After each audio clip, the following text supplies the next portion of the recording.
Okay mga boss, so andito si Hiraya. Ayan. So si Hiraya ay, close up natin yung tiyan. Si Hiraya ay buntis, ang laki ng tiyan. Malaki ang tiyan. May gatas ka na ba? Ay, may gatas na rin. Si Hiraya ay manganganak ng Kanggay. Ang tatay ng kanyang mga tuta ay Silakan.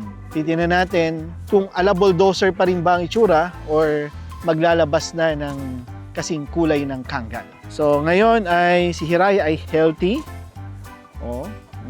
Pinkish ang kanyang mga mata. At walang garapata, syempre. Buti na lang kamo, bago siya nabuntis, naka-undergo siya ng 30 days ng gamutan.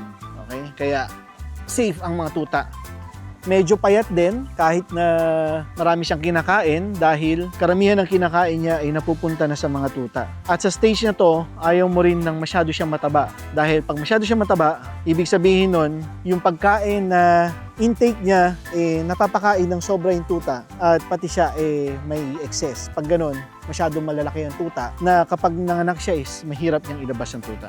Kaya itong ganitong katawan, hindi naman masyadong payat, pero manonotice mo na karamihan ng kinakain niya ay napupunta sa tuta.